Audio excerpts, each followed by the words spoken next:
Hello friends, welcome to Vendhan brothers. இன்றைக்கி நம்ம என்ன பார்க்க போகிறோன்னா, சயின்ஸில் transportation in plants and circulation in animals part 3 பார்க்க போகிறோம். Ascent of sap and its events and overview. Ascent of சாப்னா என்னென்னு இப்போ பார்க்கலாம்.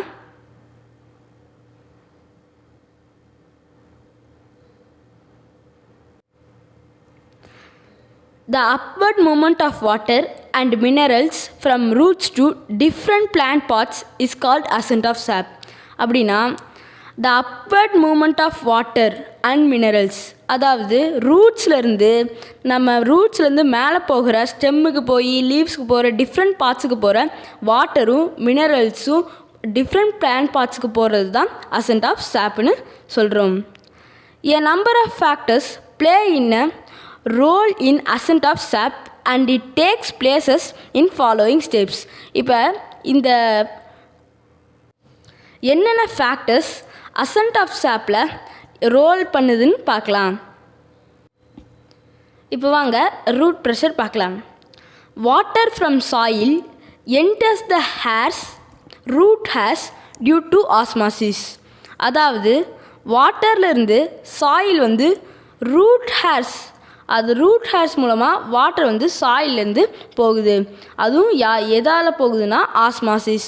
ஆஸ்மாசிஸ்னால் higher concentration to lower concentration. Root pressure is responsible for movement of water up to the base of the stem. அதாவது root pressure தான் எல்லாத்துக்கும் movement of வாட்டருக்கு main reason. அடுத்து capillary reaction பார்க்கலாம். இப்போ கேபிலரி ஆக்ஷன் பார்க்கலாம். Water or any liquid rises in a capillary tube because of physical sources. அதாவது water இல்லைன்னா ஏதோ ஒரு லிக்விட் அது ரைஸ் ஆகுது. எதில்? கேபிலரி டியூப்பில் ரைஸ் ஆகுது. எதனால்? ஃபிசிக்கல் ஃபோர்ஸ்னால் ரைஸ் ஆகுது. This phenomenon is called capillary action. இதை நம்ம என்னென்னு சொல்கிறோம்? கேபிலரி ஆக்ஷன்னு சொல்கிறோம். In the same way, in stem, water rises up to certain height because of capillary action. இதே சேம் வேல ஸ்டெம்லேருந்து வாட்டர் ரைஸ் ஆகுது. ஒரு குறிப்பிட்ட ஒரு செர்டைன் ஹைட்டில் ரைஸ் ஆகுது. இதுவும் எதனாலனா கேபிலரி ஆக்ஷன்னால தான்.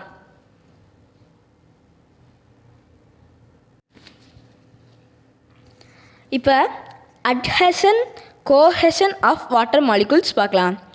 Water molecules form a continuous காலம்.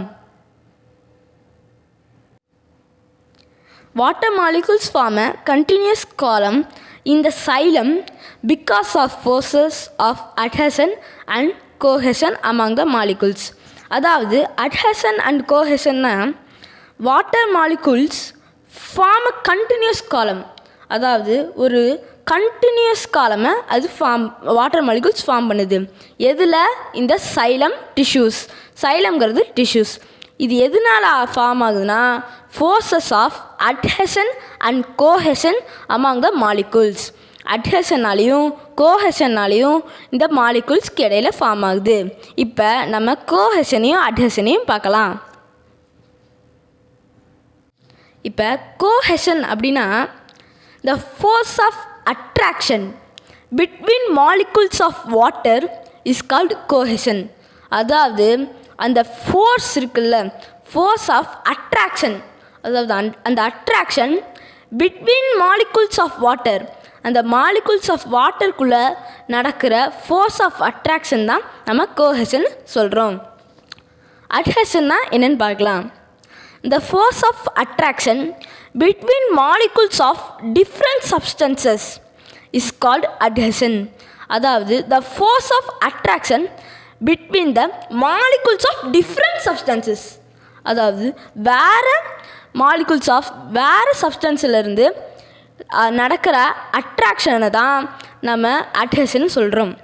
Water molecules stick to a xylem because of force of adhesion. அதாவது இந்த வாட்டர் மாலிகுல்ஸ் இந்த சைலம் கூட ஸ்டிக் ஆகிருக்கும்.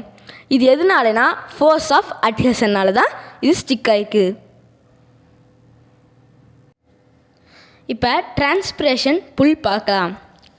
Transpiration through stomata creates vacuum which creates a suction. அதாவது ஸ்டொமேட்டாவில் நடக்கிற டிரான்ஸ்பிரேஷன் ஒரு வேக்கமை க்ரியேட் பண்ணும். வேக்கம்னா ஒரு எம்டி ஸ்பேஸ். அது என்ன க்ரியேட் பண்ணுதுன்னா சக்ஷன். சக்ஷன்னா ஏதோ ஒரு ஏரையோ இல்லை ஏதோ ஒரு சப்ஸ்டன்ஸை உரியறது தான் சக்ஷன். இதில் என்ன சொல்கிறாங்கன்னா டிரான்ஸ்பிரேஷன் ஸ்டொமேட்டாவில் க்ரியேட் பண்ணுற வேக்கம் சக்ஷன் ஆகுது, அதாவது உரியுதுன்னு சொல்கிறாங்க. இதுதான் transpiration pull. The transpiration pull sucks the water column from the xylem tubes and thus water is able to rise to great heights even in the tallest plants. இந்த transpiration pull வாட்டரை உரியுது, அந்த xylem டியூப்ஸ்லேருந்து உரியுது.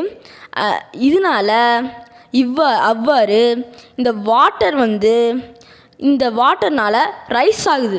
Water லெவலை ஹைட்டுக்கு ரொம்ப rice ஆகிறதுக்கு இந்த transpiration புல் use ஆகுது. இதுவரைக்கே நம்ம டிரான்ஸ்போர்ட்டேஷன் இன் பிளான்ட்ஸ் பார்த்தோம். இப்போ சர்க்குலேஷன் இன் அனிமல்ஸ் பார்க்கலாம். அதாவது சர்க்குலேஷன்னா மேஜராக நம்ம பிளட்டை தான் சொல்கிறோம். இப்போ பிளட்டை பற்றி பார்க்கலாம். இப்போ பிளட்டு பார்க்கலாம். Blood is the main circulatory medium in the human body. It is a red coloured fluid connective tissue. Blood தான் நம்ம உடம்புல மெயின் சர்க்குலேட்டரி சிஸ்டமாக, அதாவது சிஸ்டம்னா மெயின் சர்க்குலேஷன் ஆகிறதுக்கு அதுதான் மெயினான reason. It is red coloured fluid. அது ரத்தம் ரெட் கலரில் தான் இருக்கும். இப்போ காம்போனன்ட்ஸ் ஆஃப் பிளட் பார்க்கலாம். The blood consist of 2 main components. பிளட்டுக்கு 2 மெயின் காம்போனன்ட்ஸ் இருக்குது.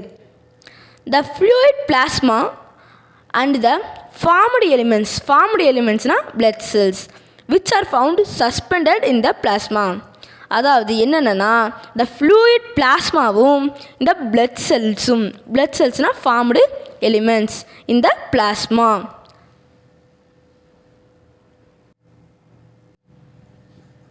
இப்போ நம்ம பிளாஸ்மா பார்க்கலாம். It is slightly alkaline. அதாவது இது காரத்தன்மை உடையது. கண்டெய்னிங் நான் செல்லுலர் சப்ஸ்டன்ஸ்.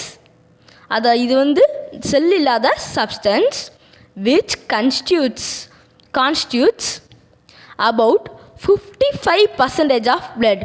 இது 55% இரத்தத்தால் தான் இருக்கிறது.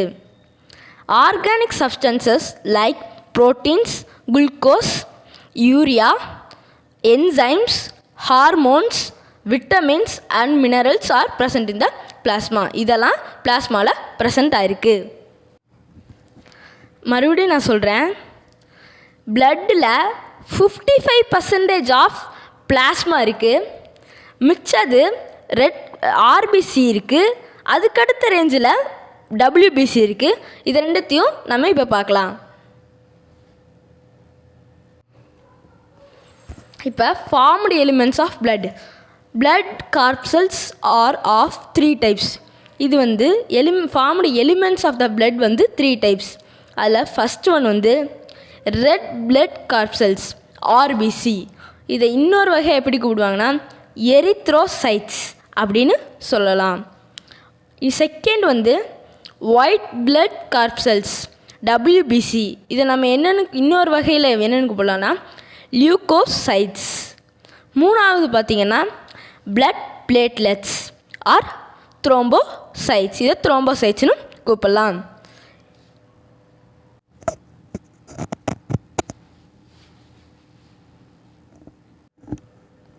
இப்போ ரெட் பிளட் கார்பசல்ஸ் பார்க்கலாம். They are the most abundant cells in the human body. அதுதான் மெயினான ரொம்ப அதிகமாக இருக்கிற செல்ஸ் ஹியூமன் பாடியில். RBCs are formed in the bone marrow. இது எங்கே நம்மளுக்கு தோன்றுகுதுன்னா போன் மேரோவில் தான் நமக்கு கிடைக்குது. The RBCs impart red color to the blood due to the presence of respiratory pigment called haemoglobin. இது வந்து impart red colour to the blood due to the presence of respiratory pigment. அதாவது இந்த respiratory pigment வந்து haemoglobin. Mature mammalian RBCs do not have cell organelles and nucleus. அதாவது பாலூட்டிகள் RBCs do not have cell organelles. அதுக்கு வந்து செல் ஆர்கனல்ஸும் நியூக்ளியஸும் இருக்காது. They are biconcave and disk shaped. அது வந்து they are biconcave and disk shaped. அதாவது வந்து அது வந்து disk shaped sell. their lifespan is about 120 days. அது வந்து 120 days இருக்கும். RBC is involved in the transport of oxygen from lungs to tissues. இது வந்து எதில் இன்வால்வ் ஆகுதுன்னா டிரான்ஸ்போர்ட் ஆஃப் ஆக்சிஜன் லங்ஸில் ஃப்ரம் லங்ஸ் டு டிஷ்யூஸ். இதுக்கு தான் இது இன்வால்வ் ஆகுது. இப்போ ஒயிட் பிளட் கார்பசல்ஸ் லியூக்கோசைட்ஸ்னு சொல்லலாம். WBCs are colourless. இது வந்து கலர்லெஸ் கலர் இல்லாதது. They do not have haemoglobin and are nucleated cells. WBCக்கு ஹீமோகுளோபினும் நியூக்ளியேட்டட் செல்ஸும் இல்லை. ஆனால் RBCக்கு ஹீமோகுளோபினும் நியூக்ளியேட்டட் செல்ஸும் இருக்குது. It is found in the bone marrow, spleen, thymus and lymph nodes. இதெல்லாம் எங்கே ஃபவுண்ட் ஆகுதுன்னா போன் மேரோவில் ஃபவுண்ட் ஆகுது, ஸ்ப்ளீனில், தைமஸில் அண்ட் லிம்ப் நோட்ஸில். They are capable for amoeboid moments.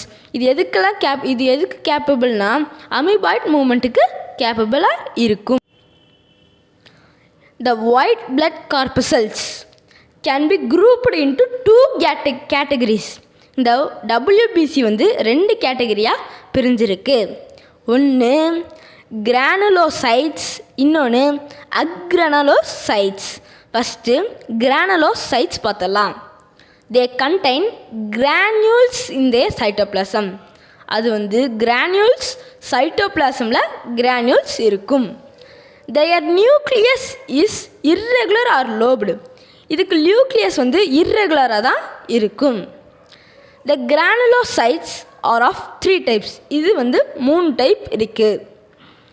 First type வந்து நியூட்ரோஃபில்ஸ், செகண்ட் டைப் வந்து எசினோஃபில்ஸ், தேர்ட் டைப் வந்து basophils.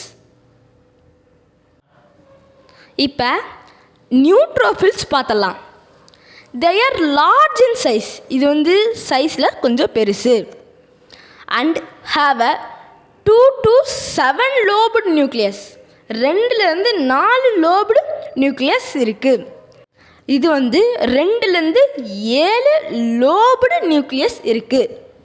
this corpuscles form 60% to 65% of the total leukocytes. இது வந்து 60%லேருந்து 65% ஆஃப் டோட்டல் லியூக்கோசைட்ஸ் ஃபார்ம் பண்ணுது. their numbers are increased during infection and inflammation.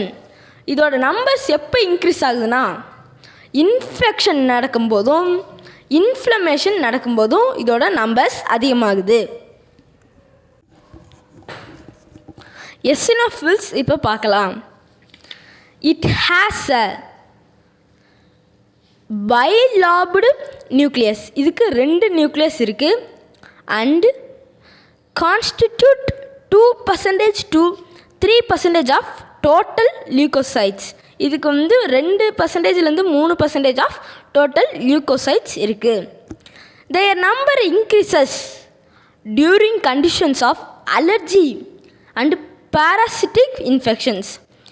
இதோட numbers வந்து எப்போ increase ஆகுதுன்னா அலர்ஜி இருக்கும்போதும் பாராசிட்டிக் இன்ஃபெக்ஷன் இருக்கும்போதும் இதோட நம்பர்ஸ் இன்க்ரீஸ் ஆகுது.